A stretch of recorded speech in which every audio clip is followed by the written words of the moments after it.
Morning all of you. आज की class में आप सभी का स्वागत है। आज की क्लास में जो हम टॉपिक पढ़ेंगे वो है कैरेक्टरिस्टिक्स ऑफ मेजरमेंट सिस्टम, मतलब विद्युत माप उपकरणों की विशेषताएं। तो विद्युत माप उपकरणों की जो विशेषताएं हैं उनको उनके प्रदर्शन विशेषताओं के आधार पर दो भागों में बांटा गया है। मतलब किसी विशिष्ट मापन कार्य में उचित उपकरण के चयन के लिए उपकरणों के कार्य निष्पादन अभिलक्षण को जानना अति आवश्यक है। इसे निम्नलिखित दो भागों में विभाजित किया गया है। मतलब विद्युत माप उपकरण जो हैं जिनका हम चयन कर रहे हैं उनके प्रदर्शन की विशेषताओं के आधार पर उनको दो भागों में बांटा गया है। पहला भाग कहलाता है आपका स्टैटिक कैरेक्टरिस्टिक्स, जिसे हम स्थैतिक अभिलक्षण कहते हैं, ठीक है। और दूसरा होता है डायनामिक कैरेक्टरिस्टिक्स, जिसे हम गतिशील अभिलक्षण कहते हैं। तो यहाँ पे हम सबसे पहले जो देखेंगे वो है स्टैटिक कैरेक्टरिस्टिक्स, जिसे हम स्थैतिक अभिलक्षण या स्थैतिक विशेषताएं कहते हैं। तो विद्युत मापने के जो उपकरण हैं उनमें जो स्टैटिक कैरेक्टरिस्टिक्स हैं या जो स्थिर विशेषताएं हैं वो क्या हैं।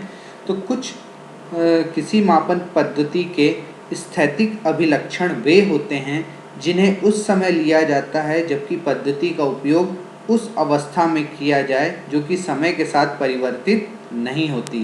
किसी मापन यंत्र के प्रमुख मतलब किसी मापन पद्धति में जो स्टैटिक कैरेक्टरिस्टिक्स है वो कैरेक्टरिस्टिक्स हैं और ये उस समय लिए जाते हैं जब हम उस मेथड का उपयोग कर रहे हों और वो समय के साथ परिवर्तित ना हो।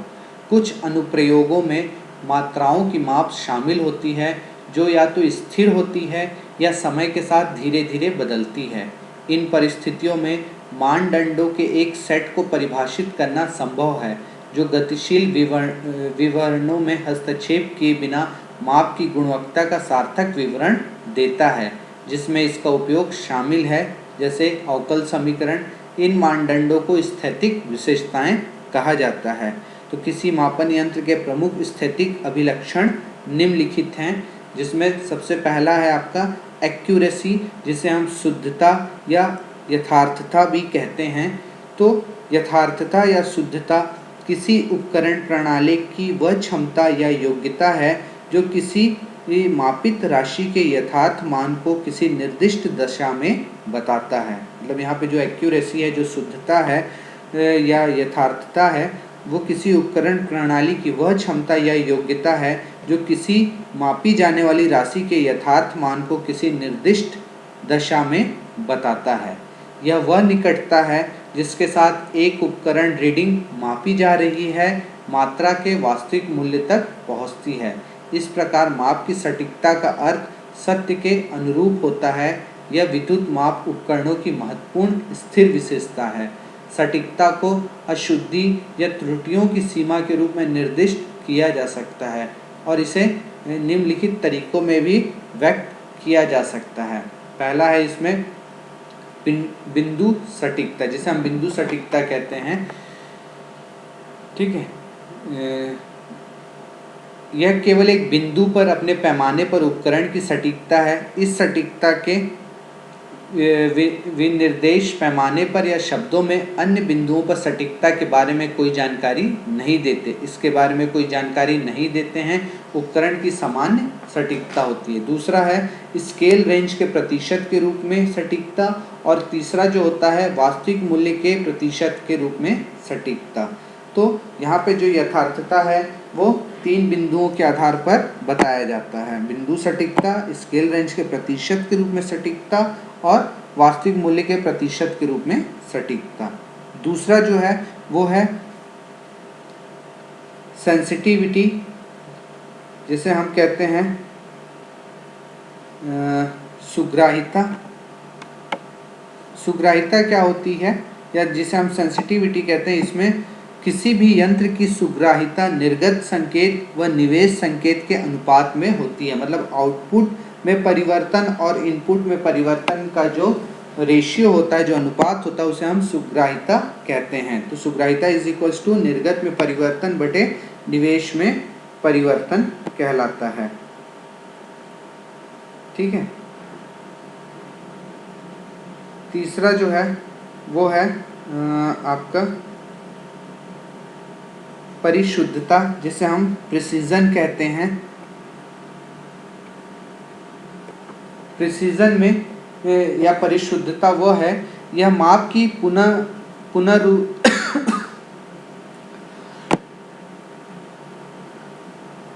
यह माप की पुनरुत्पादकता का एक उपाय है, अर्थात मात्रा का एक निश्चित मूल्य दिया गया है। सटीकता माप के एक समूह के भीतर समझौते की डिग्री का एक उपाय है। सटीक शब्द का अर्थ स्पष्ट रूप से या तीव्र रूप से परिभाषित है। दो शब्दों की सटीकता और सटीकता के अर्थ में अंतर के एक उदाहरण के रूप में मान लीजिए कि हमारे पास एक एमीटर है जिसमें स्पष्ट रूप से सुपाठ्य बारीक विभाजित विशिष्ट पैमाने के आधार पर उच्च स्तर की सटीकता है और लंबन को हटाने के लिए दर्पण की व्यवस्था के साथ एक चाकू की धार सूचक है। यह विद्युत माप उपकरणों की महत्वपूर्ण स्थिर विशेषता है। मान लीजिए इसकी रीडिंग को 1 एम्पियर के 1/100वें भाग तक ले जाया जा सकता है। अब हर बार जब हम रीडिंग लेते हैं तो एमीटर हमेशा की तरह सटीक होता है। हम रीडिंग को 1 एम्पियर के 1/100वें भाग तक ले जा सकते हैं और रीडिंग सुसंगत और स्पष्ट रूप से परिभाषित होती है। हालांकि इस एमीटर के साथ ली गई रीडिंग सटीक नहीं है, क्योंकि वे इसके दोषपूर्ण शून्य समायोजन के कारण सत्य की पुष्टि नहीं करते हैं। तो ये था आपका प्रिसीजन, ठीक है। तीसरा जो है वो है बारंबारता, जिसे हम रिपीटेबिलिटी कहते हैं। तो परीक्षण परिणाम, टेस्ट रिजल्ट व मध्यमान के अंतर को परीक्षण परिणाम और मध्यमान के अंतर को बारंबारता कहते हैं। दूसरे शब्दों में दिए गए निवेश का बार बार मान निकालने पर सारे परिणामों की समानता को बारंबारता कहते हैं। यह स्वभाव से रैंडम हो सकता है, ठीक है। इसे हम दोहराव भी कहते हैं। यह सटीक विद्युत माप उपकरणों की विशेषता होती है।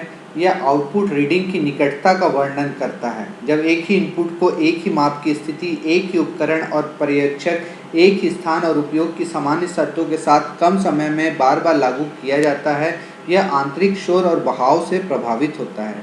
यह वास्तविक मूल्य के प्रतिशत में व्यक्त किया जाता है। प्रक्रिया नियंत्रण संचालन में मापने वाले ट्रांसड्यूसर निरंतर उपयोग में हैं और उत्पाद की गुणवत्ता में स्थिरता के विचारों से ट्रांसड्यूसर की सटीकता की तुलना में ट्रांसड्यूसर के प्रदर्शन की पुनरावृत्ति अधिक महत्वपूर्ण है। नेक्स्ट है ड्रिफ्ट। किसी उपकरण में ड्रिफ्ट उसके निर्गतों में समय के साथ क्रमशः अवांछित परिवर्तन को कहते हैं। एक लंबे समय के बाद असांकन ड्रिफ्ट, कैलिब्रेशन ड्रिफ्ट सामान्यतः उपकरणों के अवयव के पुराने पड़ जाने पर होता है।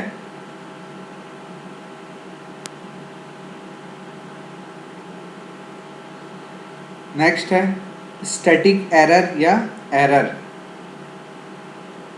तो मापन मान व सत्य मान के अंतर को त्रुटि कहते हैं। प्रत्येक यंत्र में कुछ न कुछ त्रुटि जरूर होती है। स्टैटिक त्रुटि को मापन मान व सत्य मान के अंतर द्वारा परिभाषित किया जाता है। मान लो जो मापन मान है उसको हम AM और जो ट्रुथ मान है उसको AT से शो कर रहे हैं, तो डेल A क्या बताता है हमारा, त्रुटि को बताता है, एरर को बताता है, ठीक है। तो त्रुटि इज इक्वल टू क्या होगा, मापन मान माइनस सत्य मान। उसके बाद नेक्स्ट है डेड जोन, जिसे हम कहते हैं निर्जीव क्षेत्र। तो निर्जीव क्षेत्र वह क्षेत्र होता है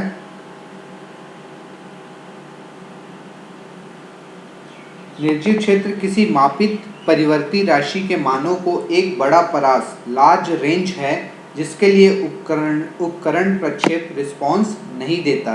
इसे कई बार निर्जीव स्थल और हिस्टैरिसीस भी कहा जाता है। तो यहाँ पे जो निर्जीव क्षेत्र या डेड जोन, उसे हम मृत क्षेत्र भी कहते हैं। यह इनपुट मात्रा का सबसे बड़ा परिवर्तन है जिसके लिए उपकरण का कोई आउटपुट नहीं है। उदाहरण के लिए उपकरण पर लगाया गया इनपुट घर्षण और इच्छा शक्ति को दूर करने के लिए पर्याप्त नहीं हो सकता। उस स्थिति में बिल्कुल भी नहीं चलेगा। यह या तो स्थैतिक घर्षण, बैकलेस या हिस्टेरिसिस के कारण होता है। डेड जोन को डेड बैंड, डेड स्पेस के रूप में भी जाना जाता है। प्राथमिक ट्रांसड्यूसर के रूप में उपयोग किए जाने वाले सभी लोचदार यांत्रिक तत्व कुछ हद तक हिस्टेरिसिस, रेंगना और लोचदार प्रभाव को प्रदर्शित करते हैं। नेक्स्ट है कैलिब्रेशन, जिसे हम अंशांकन कहते हैं। अंशांकन वह प्रक्रिया है जिसमें एक सही मान के मानक के साथ मापन या तुलना करके किसी मीटर या अन्य उपकरण के पैमानों पाठ्यांक का निर्धारण किया जाता है। परिशुद्धता, प्रिसीजन।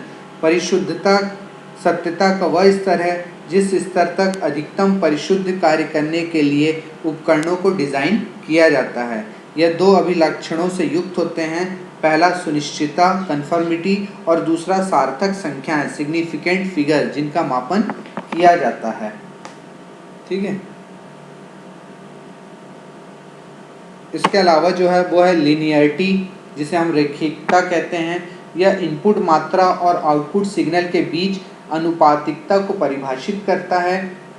यदि माप प्रणाली के शून्य से पूर्ण पैमाने के मान तक सभी मानों के लिए संवेदनशीलता स्थिर है तो अंशांकन विशेषता रैखिक है और मूल से गुजरने वाली एक सीधी रेखा है। यदि यह एक संकेत या रिकॉर्डिंग उपकरण है तो पैमाने को रैखिक बनाया जा सकता है। यदि शून्य त्रुटि है तो विशेषता y=mx+c द्वारा दिए गए समीकरण का रूप ग्रहण करती है, जहां y आउटपुट है, x इनपुट है, m ढलान है और c इंटरसेप्ट है। तो ये जो सारी चीज़ें थी ये किसके लिए थी? स्टैटिक कैरेक्टरिस्टिक्स के लिए। सेकंड जो है वो है डायनामिक कैरेक्टरिस्टिक्स। तो डायनामिक कैरेक्टरिस्टिक्स में कुछ मापनों में विचाराधीन राशि समय के साथ तेजी से बदलती रहती है, अतः इन अवस्थाओं में हमें उन गति संबंधों का अवलोकन करना होता है जो कि आउटपुट एवं इनपुट के बीच विद्यमान होते हैं। मापन पद्धति के वे अभिलक्षण जो कि गतिज संबंधों पर आधारित होते हैं पद्धति के गतिज अभिलक्षण या डायनामिक कैरेक्टरिस्टिक्स कहलाते हैं। प्रकृति में गतिशील इनपुट वाले मापन सिस्टम इनपुट तत्काल से तत्काल भिन्न होता है, इसलिए आउटपुट भी होता है। ऐसी परिस्थितियों में सिस्टम का व्यवहार सिस्टम की गतिशील प्रतिक्रिया से निपटा जाता है और विद्युत माप उपकरणों की इसकी गतिशील विशेषताएं दी जाती हैं। तो किसी उपकरण के गतिज अभिलक्षण निम्नलिखित हैं। पहला, स्पीड ऑफ रिस्पॉन्स, संवेदन की गति। यह वह गति की तीव्रता है जिसमें एक उपकरण किसी मापन योग्य राशि में परिवर्तन को अनुभव करता है तथा उसका प्रत्युत्तर प्रक्षेप के रूप में देता है। यह समय के साथ बदलती मात्रा के वास्तविक मूल्य का अंतर है, बशर्ते कि स्थिर त्रुटि प्रदान की गई उपकरण द्वारा इंगित मूल्य शून्य है। कुल गतिशील त्रुटि माप प्रणाली के इनपुट और आउटपुट के बीच का चरण अंतर है। ठीक है। दूसरा है विश्वसनीयता, फिडेलिटी। इसमें यह वह क्रम है जिस क्रम तक कोई उपकरण मापन योग्य राशि के परिवर्तन को बिना गतिक त्रुटि के प्रदर्शित करता है, मतलब जिसमें कोई भी त्रुटि नहीं होती और मापन योग्य राशि में कोई परिवर्तन नहीं होता, उसी को प्रदर्शित किया जाता है। तीसरा है पश, जिसे हम लैग कहते हैं। तो यह किसी उपकरण के किसी मापन योग्य राशि के परिवर्तन को संवेदित करने में हुआ विलंब या मंदन है। पश या लेग जो है वो क्या है? यह किसी उपकरण के किसी मापन योग्य राशि में परिवर्तन को संवेदित करने में हुआ विलंब या मंदन है। इसके अलावा जो डायनामिक कैरेक्टरिस्टिक्स में अन्य चीज़ें हैं वो है बैंडविड्थ, यह आवृत्तियों की सीमा है जिसके लिए इसकी गतिशील संवेदनशीलता संतोषजनक है। प्रणालियों को मापने के लिए गतिशील संवेदनशीलता को इसकी स्थैतिक संवेदनशीलता के 2% के भीतर होना आवश्यक है। इसके अलावा टाइम स्पीड ऑफ रिस्पॉन्स, जिसे हम प्रतिक्रिया की गति कहते हैं, यह इनपुट सिग्नल के आयाम के अचानक परिवर्तन का जवाब देने की अपनी क्षमता को संदर्भित करता है। इसे आमतौर पर स्टेप इनपुट फंक्शन के लिए सिस्टम द्वारा स्थिर अवस्था की स्थिति के करीब आने में लगने वाले समय के रूप में निर्दिष्ट किया जाता है। इसके अलावा जो है टाइम कांस्टेंट और तो ये जो सारी चीज़ें हैं ये क्या हैं, कैरेक्टरिस्टिक्स ऑफ मेजरमेंट सिस्टम। तो मेजरमेंट सिस्टम की जो कैरेक्टरिस्टिक्स है उसको हमने दो भागों में बांटा था, स्टैटिक कैरेक्टरिस्टिक्स और डायनेमिक कैरेक्टरिस्टिक्स। तो स्टैटिक कैरेक्टरिस्टिक्स के अंतर्गत आता है आपका accuracy, precision, sensitivity, repeatability, drift और स्टैटिक एरर। उसके अलावा डेड जोन, कैलिब्रेशन इत्यादि। और दूसरा जो था डायनेमिक कैरेक्टरिस्टिक्स, इस डायनेमिक कैरेक्टरिस्टिक्स के अंतर्गत आता था स्पीड ऑफ रिस्पांस, जिसे हम प्रतिक्रिया की गति या संवेदन की गति कहते हैं। दूसरा होता है फिडेलिटी, विश्वसनीयता। तीसरा है पश्य और आयाम। तो ये जो सारी चीज़ें हैं ये क्या हैं आपकी characteristics of measurement system. Clear है। नेक्स्ट जो टॉपिक है हमारा वो है ट्रांसड्यूसर। ट्रांसड्यूसर से क्या समझते हैं? तो ट्रांसड्यूसर जो होता है वो एक सेंसिंग एलिमेंट होता है जो किसी सिग्नल को सेंस करने का काम करता है। तो ये एक प्राइमरी इक्विपमेंट होता है, प्राइमरी जो किसी भी चीज़ को सेंस करने का काम करता है। तो यदि मैं आपको बताऊं या उसको मैं डिफाइन करूं तो ट्रांसड्यूसर जो है वो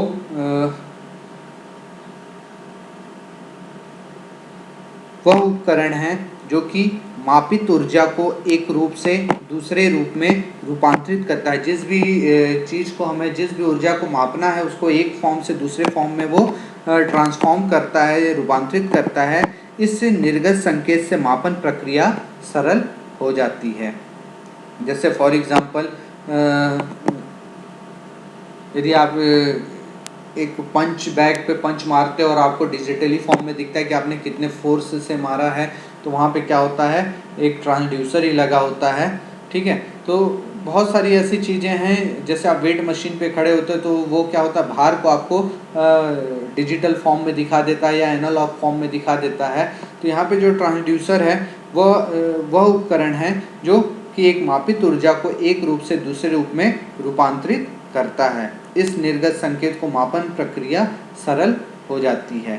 ठीक है। तो यहाँ पे जो ट्रांसड्यूसर है वो अवैद्युत राशि संकेत ट्रांसड्यूसर में जाता है और वैद्युत संकेत में बदलता है। मतलब नॉन इलेक्ट्रिकल सिग्नल को वो इलेक्ट्रिक सिग्नल में बदलता है। इस कारण हम ट्रांसड्यूसर को इलेक्ट्रिक ट्रांसड्यूसर भी कहते हैं। तो यहाँ पे जो इलेक्ट्रिक ट्रांसड्यूसर है या जिसे हम विद्युत ट्रांसड्यूसर कहेंगे, तो विद्युत ट्रांसड्यूसर एक ऐसा उपकरण है जो भौतिक मात्रा को अनुपातिक विद्युत मात्रा जैसे वोल्टेज या करंट में परिवर्तित करने में सक्षम है।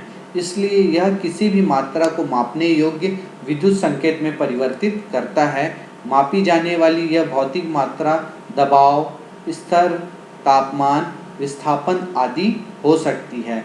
मतलब यहाँ ट्रांसड्यूसर में जो भी आप इनपुट सिग्नल दे रहे हो वो क्या हो सकता है आपका कि प्रेशर हो सकता है, लेवल हो सकता है, टेम्परेचर हो सकता है, डिस्प्लेसमेंट हो सकता है, कुछ भी हो सकता है। तो ट्रांसड्यूसर से प्राप्त होने वाला आउटपुट विद्युत के रूप में होता है और मापी गई मात्रा के बराबर होता है। फॉर एग्जांपल मान लो एक आपने तापमान ट्रांसड्यूसर ले लिया है, तापमान को एक समान विद्युत क्षमता में बदल देगा।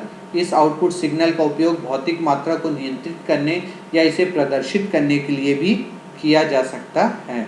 इंस्ट्रूमेंटेशन औद्योगिक अनुप्रयोगों का दिल है। इंस्ट्रूमेंटेशन विभिन्न वेरिएबल जैसे flow, level, temperature, angle, displacement इत्यादि को मापने और नियंत्रित करने की कला है और विज्ञान है।